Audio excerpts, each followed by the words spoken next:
தைப்பூச திருவிழாவை ஒட்டி திருப்பரங்குன்றம் சுப்பிரமணிய சுவாமி கோவிலுக்கு வருகை தந்த ஏராளமான பக்தர்கள் வழிபாடு மேற்கொண்டு வருகின்றனர்.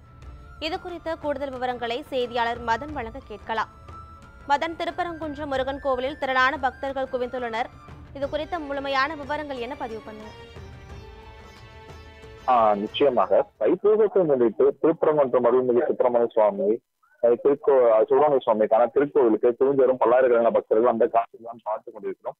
பூச நட்சத்திரமும் பௌர்ணமி தேதியும் ஒரு சேர வரக்கூடிய நாளை தைப்பூசம் என்று சொல்லப்படுகிறது. அசுரனை அளிக்க தேவர்கள் சிவபெருமானை வேண்டியதை அடுத்து சிவபெருமான் நிச்சயம் என்று வெளிவந்த தீப்பொறி உருவான கந்தனிடம் தாயா சக்தி தேவி அசுரனை அளிப்பதற்காக வெற்றி கொடுத்தது தைப்பூச நாள் என்பதால் இந்த நாள் தமிழகமாக மிகவும் சிறப்பான நாளாக கொண்டாடப்பட்டு வருகிறது.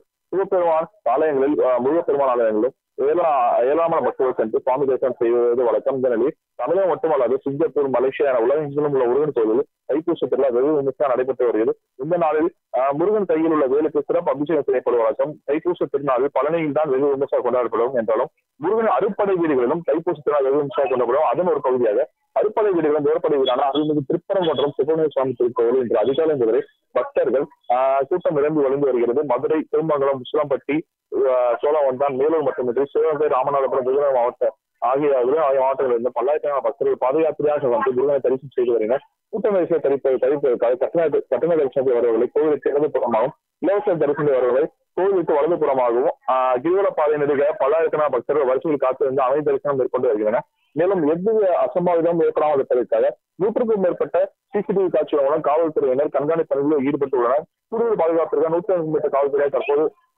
திருப்பரங்குன்ற பாதுகாப்பு ஈடுபட்டுள்ளனர். இதேபோல் இன்று திருப்பரங்குன்ற கோவில் உப்பக்கோவில் காசி விஸ்வநாத் கோவில் செல்லும் வழியுள்ள கோட்டை தெரு பணியாண்டி கோவில் சாமியாண்டியும் அணியாண்டியாருக்கு காலை 10 மணிக்கு பால், பன்னீர், பன்னீர் தேன், மஞ்சள், பூமஞ்சம், பஞ்சாமிர்தம் உள்ளிட்ட 16 வகை அபிஷேகம் நடைபெறவுள்ளது. மேலும் திருப்பரங்குன்றம் அருள்மிகு சுப்பிரமணிய சுவாமியை வெளிநாட்டிலிருந்தும் பக்தர்கள் காண குவிந்து வருகின்றனர். சரியா? விவரங்களை வழங்கியமைக்கு நன்றி மதன்.